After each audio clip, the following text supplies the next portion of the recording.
کچھ لوگ قیدی بن کر کے آئے جن کو مدینے میں لایا گیا، اس میں جوان بھی تھے، بوڑھے بھی تھے، عورتیں بھی تھیں، بچیاں بھی تھیں۔ جب مدینے میں قید ہو کر کے آئے تو حضرت عمر رضی اللہ تعالی عنہ نے ان عورتوں جو عورتیں تھیں ان کو حضور کے غلاموں کی کنیز بنا دیا۔ بولو نا سبحان اللہ۔ جو جوان تھے وہ حضور کے غلاموں کے نوکر انہیں بنا دیا۔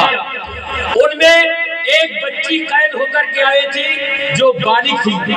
عمر نے بڑی خوبصورت، وہ حسین و جمیل وہ لڑکی تھی، بڑی خوبصورت تھی جس کی سندرتا کا کوئی جواب نہیں۔ عمر نے پوچھا تم بالغ ہو، یہ بتاؤ نکاح کرنا چاہتی ہو؟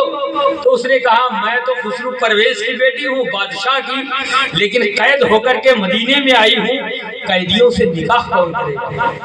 عمر نے کہا تم تیار ہو جاؤ، نبی کے بہت سارے غلام ہیں مدینے میں، کسی کے ساتھ تمہارا میں نکاح کر دوں گا۔ بولو سبحان، کسی کے ساتھ تمہارا نکاح کر دوں گا۔ وہ بچی اتنی خوبصورت تھی، اتنی حسین و جمیل تھی کہ ہر حضور کا عاشق چاہ رہا تھا کہ اس بچی سے میرا نکاح ہو جائے۔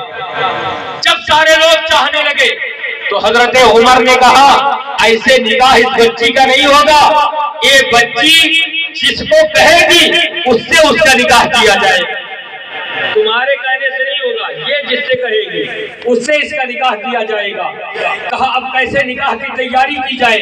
حضرت عمر نے اپنے بیٹے سے کہا مدینے میں اعلان کروا دو، جتنے حضور کے غلام ہیں سب نہا دھو کر کے اچھا لباس پہن کر کے آئے، آنکھوں میں عشق رسالت کا سرما لگا کر کے آئے، مدینہ شریف کی مسجد میں مسجد نبوی میں آ کر کے بیٹھ جائے۔ یہ بچی جس کے سر پہ اپنا ہاتھ پھیر دے گی، اپنا ہاتھ رکھ دے گی، اس سے اس کا نکاح کر دیا جائے گا۔ مسجد نبوی میں حضور کے سارے غلام آ گئے ہیں، سر کو نیچے کیے بیٹھے ہوئے ہیں۔ وہ بچی جاتی ہے، چاروں طرف سب لوگوں کو گھومتی ہے، گھومنے کے بعد جاتی ہے، ایک نوجوان کے سر پر اپنے ہاتھ کو رکھتی ہے، رکھنے کے بعد حضرت عمر فرماتے ہیں کہ بچی نے جس کے سر پر اپنا ہاتھ رکھا ہے وہ نوجوان اب اپنے سر کو اوپر اٹھائے، قسم خدا کی آپ کی آنکھوں سے آنسو نکل آئیں گے۔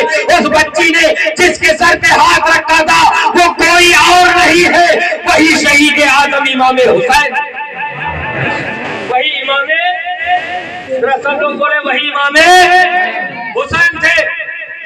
حضرت عمر نے پوچھا اس بچی سے کہ آخر یہ بتا کیا جو اپنے باپ کے گھر میں تھی تو کیا تیرے لیے رشتے نہیں آئے؟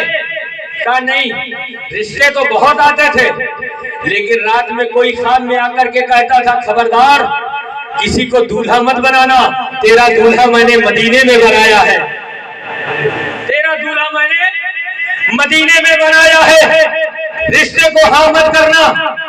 میں نے جب کہا ہے خواب دکھانے والے یہ بتا ذرا اس کی صورت کو دکھا دے، وہ بچی کہتی ہے عمر سنو، یہی چہرہ مجھے وہاں دکھایا جاتا تھا، قسم خدا کی یہی چہرہ میں اپنے خواب میں دیکھتی تھی۔ حضرت عمر نے کہا اے بچی تجھے معلوم نہیں ہے جس کے سر پہ تو نے ہاتھ رکھا ہے اس کا نانا سارے نبیوں کا سردار ہے، جس کے سر پہ تو نے ہاتھ رکھا ہے اس کا بابا سارے ولیوں کا سردار ہے، جس کے سر پہ تو نے ہاتھ رکھا ہے اس کی ماں ساری جنتی جوان عورتوں کی سردار ہے، اور اے بچی جس کے سر پہ تو نے ہاتھ رکھا ہے ساری جنتی جوان مردوں کا یہ سردار ہے۔ یہ کوئی عام آدمی نہیں ہے جس کے سر پر تو نے ہاتھ رکھا۔ اب میں بتاؤں اس بچی کا نام کیا ہے؟ بولو ذرا سب لوگ بولے سبحان اللہ۔ وہی بچی مدینے سے مکہ اور مکے سے کربلا تک حسین کے ساتھ گئی، اور امام حسین نے محرم کی 10 تاریخ کو چراغ کو بند کیا تھا رات میں، اور کہا تھا جس کا جی چاہے واپس چلا جائے صبح جنگ ہوگی۔ میں نہیں چاہتا کہ میری وجہ سے سب لوگ اپنی گردن کو کٹا دو، اور اس بچی سے کہا تھا، وہی بچی حسین کی بیوی جسے آج علماء اپنی تقریر میں بیان کرتے ہیں، اسی بچی کا نام جناب سیدہ شہربانو، اسی بچی کا نام سیدہ شہربانو ہے۔ میرے آقا حسین نے کربلا میں کہا تھا اپنی بیوی شہربانو سے، اے شہربانو جب تو اپنے باپ کے گھر میں رہتی تھی سونے کے پلیٹ میں چاندی کے چمچ سے کھانا کھاتی تھی، اور کربلا میں تو 3 دن گزر گئے پانی تک نہ ملا، واپس چلی جا مدینے میں۔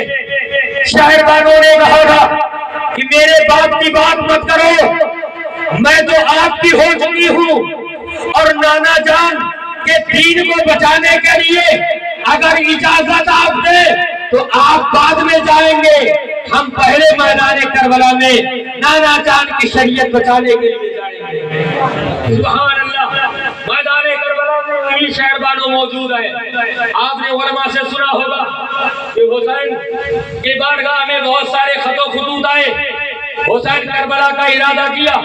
جب کربلا میں پہنچے، ماہ محرم الحرام کی 9 تاریخ کو، بولو سبحان اللہ، 9 تاریخ کو عبداللہ ابن زیاد بدبخت نے خبر بھیجا کہ حسین سے کہو یا تو یزید کی بیعت کریں یا تو جنگ کے لیے تیار ہو جائیں۔